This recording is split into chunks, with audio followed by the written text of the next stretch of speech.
नमस्कार छात्रों, मैं आशुतोष पंत।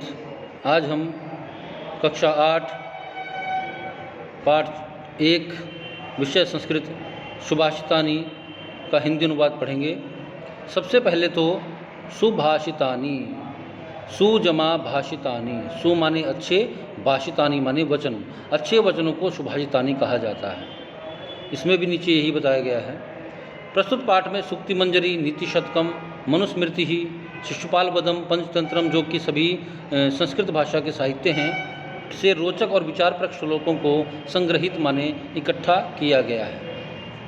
प्रथम श्लोक है, गुणा गुणज्ञेषु गुणा भवन्ति, ते निर्गुणं प्राप्य भवन्ति दोषः, सुस्वादुतो यः प्रभवन्ति नद्यः, समुद्रमासाद्य भवन्त्यप्ययः। गुणा, जो गुण हैं, वो गुणज्ञेषु माने गुण वाले मनुष्य के पास रह करके ही गुणा भवन्ति माने गुण होते हैं। गुण वाले मनुष्यों के पास रह करके गुण होते हैं। ते माने वे गुण, निर्गुणम जिसके पास गुण नहीं हैं, ऐसे मनुष्य के पास को प्राप्य माने प्राप्त करके, दोषा भवन्ति दोष बन जाते हैं। गुण वाले मनुष्य के पास रह करके ही गुण होते हैं, जिसके पास गुण नहीं है ऐसे व्यक्ति को प्राप्त करके वे गुण दोष बन जाते हैं। जिस प्रकार से सुस्वादु तो यह प्रभवंती नद्य है, नद्य जो नदियाँ हैं वो सुस्वादु माने स्वाद से युक्त, तो यह माने जल को, प्रभवंती माने उत्पन्न करती हैं। नदियाँ स्वाद से युक्त जल को उत्पन्न करती हैं, परंतु समुद्र मासाद्य, समुद्र में मिल करके अपेयः भवन्ति, वे नदियाँ जो हैं अपेयः माने पीने योग्य, न भवन्ति माने न पीने योग्य हो जाती हैं। जब नदियाँ समुद्र के अंदर जाकर के मिल जाती हैं तो उनका पानी कैसा होता है, खारा हो जाता है, तो वो पीने योग्य नहीं रहता है। उसी प्रकार से गुण जो है, अगर गुण वाले मनुष्य के पास रहेंगे तो वो गुण कहलाएंगे, अगर बिना गुण वाले मनुष्य के पास वो चले जाएंगे तो वो दोष कहलाएंगे। द्वितीय, साहित्य संगीत कला विहीन, साक्षात् पशु पुच्छ विषाणहीन, तृणम न खादन नपि जीवमान, तद भागधेयम परमम पशूनाम। साहित्य, संगीत और कला से विहीन है माने रहित व्यक्ति, साहित्य संगीत और कला से रहित व्यक्ति, पुच्छ माने पूंछ और विषाण माने सींगों सींग से, हीन है माने रहित, साक्षात पशु, साक्षात जो है पशु है। साहित्य संगीत कला से रहित मनुष्य पूंछ और सींग से रहित साक्षात पशु है। तृणम न खादन नपि जीवमान है, तद भागधेयम परमम पशूनाम। तद माने यह, भागधेयम माने परम सौभाग्य है, पशूनाम माने उन पशुओं का, कि वे तृणम माने घास, न खादन नपि, न खा करके भी, जीवमान है माने जीवित हैं, कि वे घास न खा करके भी जीवित हैं, ये उन पशुओं का परम सौभाग्य है। तृतीय, लुब्धस्य नश्यति यशः पिशुनस्य मैत्री, नष्ट क्रियस्य कुलमर्थ परस्य धर्मः, विद्या फलम व्यसनिनः कृपणस्य सौख्यम, राज्यम प्रमत्त सचिवस्य नराधिपस्य।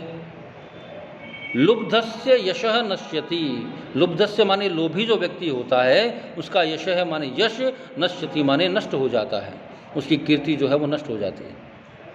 पिशुनस्य मैत्री, पिशुनस्य माने चुगलखोर व्यक्ति की, मैत्री माने मित्रता नष्ट हो जाती है। अगर कोई आपकी चुगली करता है तो आपका उससे जो है बात करने का मन भी नहीं करेगा, तो उसकी मित्रता अपने आप ही खत्म हो जाएगी। नष्ट क्रियस्य कुलम, जिसकी क्रियाएं नष्ट हो गई हों उसका कुलम माने कुल नष्ट हो जाता है, वंश नष्ट हो जाता है। काम करना छोड़ दो, वंश अपने आप नष्ट हो जाएगा, कमाई का साधन कोई होगा ही नहीं। अर्थपरस्य धर्म है, अर्थपरस्य और अर्थ माने धन के पीछे भागने वालों का, धर्म है माने जो धर्म है वो नष्ट हो जाता है। विद्या फलम व्यसनिन है, व्यसनिन माने बुरी आदत वाले का, विद्या फलम माने विद्या रूपी फल जो है वो नष्ट हो जाता है। कृपणस्य सौख्यम, कृपणस्य माने कंजूस व्यक्ति का, सौख्यम माने सुख नष्ट हो जाता है। और प्रमत्त सचिवस्य, घमंडी मंत्री वाले, नराधिपस्य माने राजा का, राज्य माने राज्य नष्ट हो जाता है। फिर से सुन इसकी हिंदी, लोभी व्यक्ति का यश नष्ट हो जाता है, चुगलखोर की मित्रता नष्ट हो जाती है, नष्ट क्रियाओं वाले का वंश नष्ट हो जाता है, धन के पीछे भागने वालों का धर्म नष्ट हो जाता है, बुरी आदत वाले का विद्यारूपी फल नष्ट हो जाता है, कंजूस व्यक्ति का सुख नष्ट हो जाता है, और घमंडी मंत्री वाले राजा का राज्य नष्ट हो जाता है। चतुर्थ है पीत्वा रसम तु कटुकम मधुरम समानम माधुर्यमेव जनयेन मधुमक्षिकासौ संतस्तथैव समसज्जन दुर्जनानां श्रुत्वा वचः मधुसूक्त रसम सृजन्ति। मधुमक्षिकासौ, इस प्रकार से मधुमक्खी, कटुकम माने कड़वे और मधुरम माने मीठे, रसम माने रस को, समानम माने समान रूप से, पीत्वा माने पी करके, माधुर्यमेव जनयेम, मधुरता ही उत्पन्न करती है। मधुमक्खी अगर कड़वा और मीठा दोनों रस पिएगी तो वो केवल शहद ही उत्पन्न करेगी, यानी मीठा रस ही उत्पन्न करेगी। तथा ही माने उसी प्रकार से संत है माने सज्जन व्यक्ति भी, सज्जन दुर्जना नाम, सज्जन और दुर्जन व्यक्तियों के, वच है माने वचनों को, समम माने समान रूप से, श्रुत्वा माने सुनकर, मधु सूक्त रसम सृजंती, मधुर वचनों की ही सृजंती माने रचना करते हैं। दोबारा सुने, जिस प्रकार से मधुमक्खी कड़वे और मीठे रस को समान रूप से पीकर मधुरता ही उत्पन्न करती है, उसी प्रकार सज्जन व्यक्ति सज्जन और दुर्जन दोनों के वचनों को समान रूप से सुनकर के मधुर वचनों को ही पैदा करते हैं।